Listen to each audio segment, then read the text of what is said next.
first job of the day, paintings and decorators beans. We're finishing off a project we've been working on for a while. So new bezels on, we leave them off while the painting and decorators come in so they don't make any mess. Plus we're also changing the switches and the sockets to anti from the BG Nexus range, so they're quite nice. It's nice fire rated cans from JCC to apply with Fire X, and there you go. Nice and smart. Keep you updated as we go along. Yeah, excuse the lighting. I'm not a YouTuber, so I'm here in my own property, so I've isolated the distribution boards is in the cupboard directly behind me. So there's no way no one's getting in here to turn it back on first of all. It's obviously safety first. I've proved dead already at a different switch, so I'm happy to take this plastic one off. Do I chuck away my switches and sockets that have been used for temporary installations such as this? No, I'll keep them for another temporary job in a box in the van so they don't get wasted. Just make a note of my wiring connections for my strappers before I disconnect everything. The box is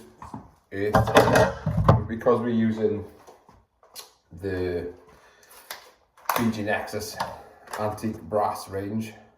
Very nice, actually, quite reasonably priced. They're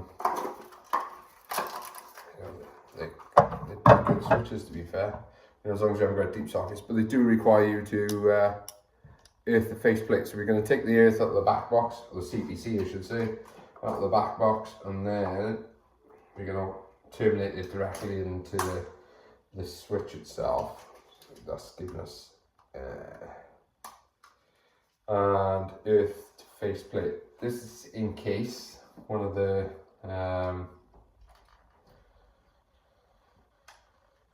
screws, lugs on the back box, if the fixed lug breaks, then, and we've got the floating lug, it's potential that this faceplate becomes live under fault conditions, which we don't want. And then obviously if it's earthed to the CPC, then it's pretty straightforward. So just putting the straps into L1 and L2, and we're going to take a look at it and see what we think at the end. I must say the BG Nexus range now has got a wide variety of equipment, which we like.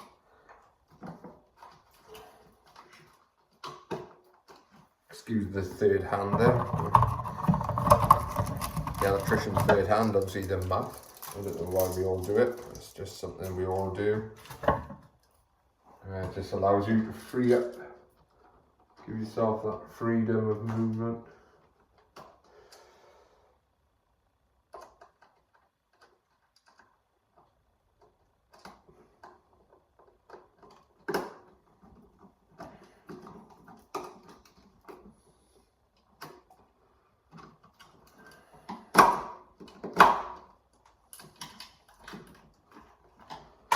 Take away a bit of the fill there because the earth terminal is bouncing off it.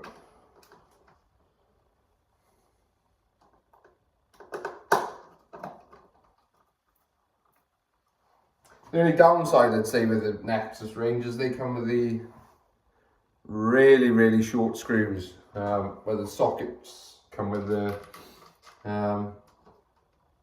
decent length.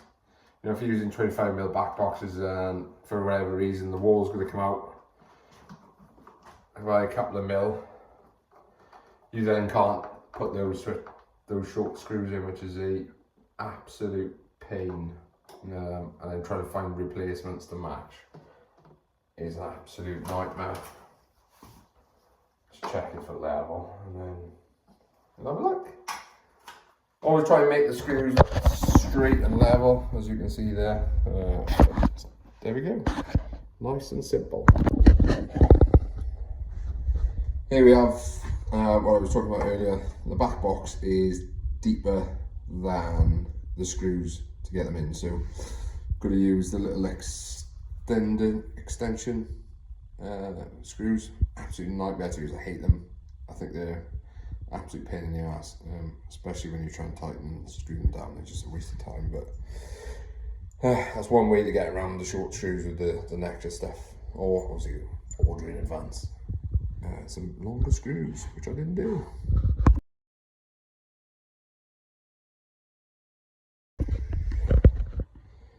As you can see, all nicely done to intermediate, three-way intermediate, as you see. Switch it, all nicely done. And also the nice BG Nexus. So, and in today's job, we've also got to get rid of that one, change that one for a double USB, and add a second one in the corner over there. So, busy morning.